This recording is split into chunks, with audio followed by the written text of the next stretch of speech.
How you doing, YouTube? Got another German beer for you. I know I reviewed a little while ago the Pilsner Oktoberfest, but now we're going to review, and this is one my dad talked about he liked a lot, so I decided why not?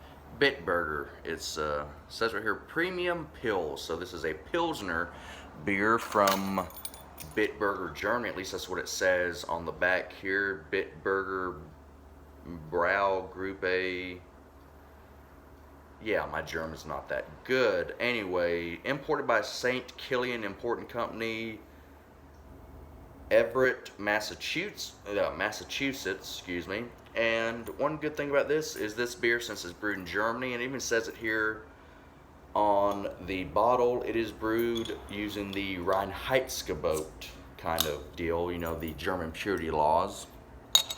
So this, I assume, or actually I'm not going to assume, I know is an all malt beverage. Just go ahead and pour it up. It's 4.8% alcohol by volume. I'll check right quick on the bottle, but I'm quite certain that is what the ABV is. Let's see. It was 4.8. And the container, this is 11.2 ounces, not 12 ounces because imperial units. Anyway, it's pretty pale, got a decent little head. Now the smell. If you drank Euro lagers, you'll be somewhat familiar with the smell. This is similar to Heineken, similar to Beck's. It's got that little skunky funk, although there's no, like I said, no green bottle here. It's all brown. So the beer isn't skunked. It is brewed to smell this way. And like I said, a little skunky funk. And just, it's like a skunky bread. And just to go ahead and mention it, what is a Pilsner? Well, a Pilsner is a more hoppy lager. It's nothing crazy as far as hops. This is about 30 IBUs. I believe that's what it said on Rate Beer. But it's a hoppier lager. Traditionally, you got German. I know you have your Czech Pilsners, things like that. And this is what American beer is based off of. Your Bud Miller Coors, it is based off of a Pilsner. Just like, if you look at Miller Lite, it says Pilsner on it. Now, of course, our beer isn't as hoppy as your, actual European Pilsners, but it comes from the same kind of deal. This influenced what American beer became. So yeah, I've sniffed it long enough. Might as well take a swallow of it.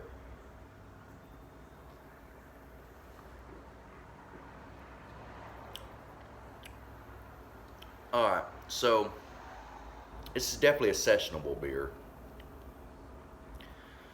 You get traditional beer taste right up front. Something similar to a American Adjunct Lager, although a little more robust. But on the back, you just got a lot of a real bitter bite, especially on the sides of your tongue. That's where you can really feel it.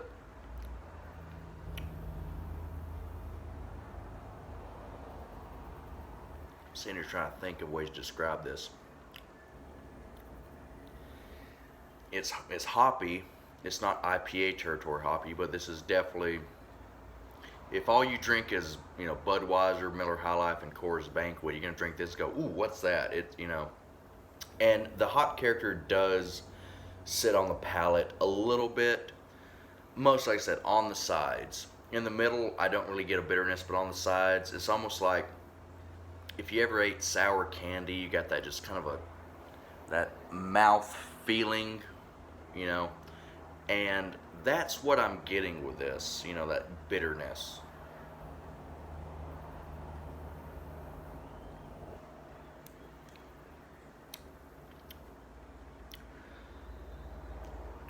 I don't have a lot to say about it. It's definitely interesting. You get, like I said, up front that white bread character, and I know there's no corn in this, but this kind of reminds me of that corn pops or whatever, the cereal.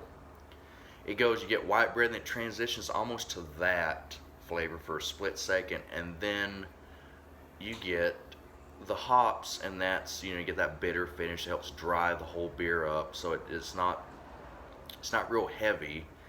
You get your flavor, and then the hops kind of go, all right, we're gonna calm down, we're gonna shut down. You're gonna get this bitterness. You're gonna dry your mouth a little bit. Not saying this beer dries your mouth out, but it has a nice dry finish, so you don't have that sickly sweet weighing your palate down for like 5 minutes, letting you know you drank a beer that has a shit ton of corn in it.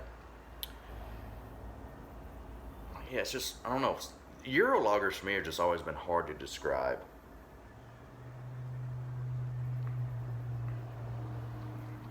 And it's different. Like I said, if you're a Bud Miller Coors drinker and you transition to this, or you get curious and you want to try something different, this is going to be different for you. And being that I don't drink a lot of Euro lagers really often, this is different for me. I'll get a Heineken or a Beck's every once in a while. If it's at a restaurant and they got Heineken, I'm like, oh, that's whatever. I'll get that every once in a while if I want to change it up. And this is in a similar vein to that, although this is better than Heineken. It's actually a good bit better than Heineken. Heineken has like a little skunky funk that's almost a little off-putting. Like with Heineken, I get a perfume kind of note. It's weird.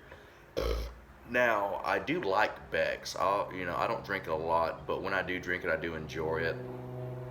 But this is a little better than Beck's, and similar to the style. Although Beck's is also a little cheaper. This is I think I got this $10.99 a 6-pack.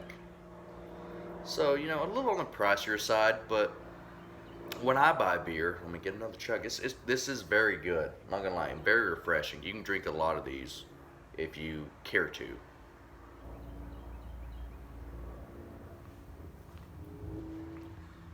But the way I drink beer, I will get a daily drinker. I'll get like a case of my daily drinker, and I'll sip on that for a couple days. Mostly, I can get a case to last me 5 days to a week. And then I'll get something different with it. Like I might get a little bit of, like a 6-pack of Fat Tire, or a 6-pack of Boston Lagers, or whatever seasonal Sam Adams is out. Or I might get a Mexican beer, or a 6-pack of that, just to change it up, the monotony. Or I might try something new, or get something craft. This could definitely be in my rotation of, something different to change up the whole monotony of drinking a case of just cheap beer. And it's very drinkable. The bitterness, if you're not used to it, takes a second. Now, if you're a seasoned craft beer drinker who drinks, double IPAs or things of that sort, it's gonna get some. You're gonna drink this and go, there's not much to it. You're gonna say it's a little watery. And I'm also not gonna lie, I was surprised when I looked up on Rate Beer the IBU, because like I said, it does have a definite bitter punch. But I looked at this and I was like, wow, that's the same IBU as fucking the Pale Ale, Sierra Nevada. And I drink that and I enjoy it. But it does have a little funkiness at the end. It's not like a skunky funk. Now, I know I use the term funk a lot in my reviews. Like, it's got a little funk. But this definitely is a different kind of funk. Now, of course, they use probably different hops, being that it's a craft beer from California compared to Bitburger, which is a beer made in Germany. But anyway, I digress. Get back to the point. What would I rate this beer? I'd go ahead and say it's an 8 out of 10. It's definitely, if you haven't tried it, if you haven't tried it, I'm a little hazy right now if you can't tell, definitely try it. It's worth $10.99, I would say. Now, would I buy this all the time? No, but this would definitely be in my circulation of different beers to change it up. It's very good, very balanced. You have your, like your light white bread note like you would get with an American Adjunct Lager, combined with that hop character that you don't get. This is really a fine example of what a true Pilsner is.